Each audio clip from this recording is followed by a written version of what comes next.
વડોદરા શહેરમાં અકસ્માતોની વણઝાર લાગી ગઈ છે। ભારદારી વાહનોના કારણે સર્જાતા અકસ્માતોની સંખ્યા વધી રહી છે। તેવામાં વડોદરા શહેર ટ્રાફિક પોલીસ દ્વારા ભારદારી વાહન હંકારતા વાહન ચાલકોને નિયમોની સમજણ આપી શકાય અને જરૂરી સૂચના આપી શકાય તે માટે ખાસ કાર્યક્રમનું આયોજન કરવામાં આવ્યું હતું। કારેલીબાગ સ્થિત ટ્રાફિક વિભાગના મદદનીશ પોલીસ કમિશનર કચેરી ખાતે આ ખાસ શિબિર યોજવામાં આવી હતી અને જેમાં જે નિયમો છે ભારદારી વાહનો માટેના તેની સમજ ભારદારી વાહન હંકારતા વાહન ચાલકોને આપવામાં આવી છે। જેમાં વિટકોસ બસના ચાલક હોય કે પછી શહેરમાં ભારદારી વાહન હંકારતા જે તમામ ડ્રાઈવર્સ છે તેઓ ઉપસ્થિત રહ્યા હતા અને તેઓને અહીં વિશેષ માહિતી પૂરી પાડવામાં આવી છે। ટ્રાફિકના નિયમોનું પાલન કરવા માટે સૂચના તો આપવામાં આવી છે, પરંતુ સાથે સાથે જો નિયમોનો ભંગ જણાશે તો કડક કાર્યવાહી કરવામાં આવશે તેવું પણ જણાવાયું છે। તો 30 કિલોમીટરથી વધારે કોઈ પણ સંજોગોમાં વાહન નહીં ચલાવવાનું। સમજાઈ ગયું? બધા કાગળ સાથે હોવા જોઈએ। પરમિટ એટલે કે ભારદારીના જાહેરનામામાંથી મુક્તિ અંગેની જો પરમિટ આપેલી હોય તો આગળ એને લગાડીને રાખવાની છે, બરાબર। આઈ ચેકઅપ ક્યારે થયું હતું બધાનું? આંખોનું ચેકઅપ કરાવ્યું હતું? ક્યારે કરાવ્યું હતું બધાનું? લગભગ 15-20 દિવસ થયા। હા, બરાબર છે। જો આંખ તો આપણી પોતાની અગત્યની છે। વીએમસી ના અધિકારી પણ કાલે કહેતા હતા કે ડોક્ટરને બોલાવીને બધાનું અમે સમયાંતરે કરીએ છીએ અને આગામી સમયમાં આયોજન છે।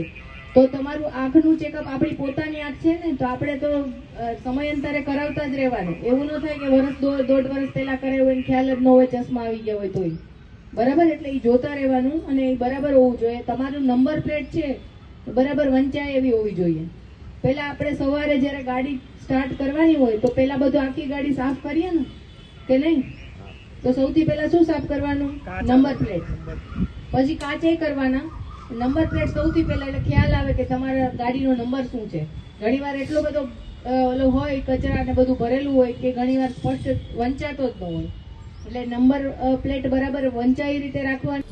ટ્રાફિક વ્યવસ્થિત નિયંત્રિત થાય અને ભારે વાહનો અને વિટકોસની બસો નું વ્યવસ્થિતપણે સૂચનાઓનું પાલન થાય એ માટે આજે ડીસીપી સાહેબ અને ઈસ્ટ ઓફિસે આજે મિટિંગ રાખેલી હતી, જેમાં વિટકોસના ડ્રાઈવર્સ અને બીએમસીના કોન્ટ્રાક્ટરના માણસો અને જે કચરો લઈ જાય છે એ વાહનોના ડ્રાઈવરોને આજે મિટિંગ ભરી અને સૂચનાઓ આપેલી, જેમાં લાઇસન્સ અને ગાડીના કાગળો, પીયુસી, ફિટનેસ વગેરે વાહનોમાં સાથે રાખવા, એ સિવાય પરમિશન આપેલી હોય તો કાચ ઉપર લગાડવી અને કંડક્ટર સાથે વાહનો ચલાવવા અને સાથે સાથે સ્પીડ લિમિટ જે 30ની છે તે પણ એમને સૂચનાઓ આપી અને એ સિવાય જે બી કોઈક રૂટ તમને બતાવેલા છે એ રૂટ પર જ ચાલવું અને કોઈપણ કેફી પદાર્થ પીવાથી વાહન એક્સિડન્ટ થઈ શકે છે, એટલે કોઈપણ એ ગુનો પણ બને છે, એટલે કોઈપણ આ રીતે વાહન ન ચલાવે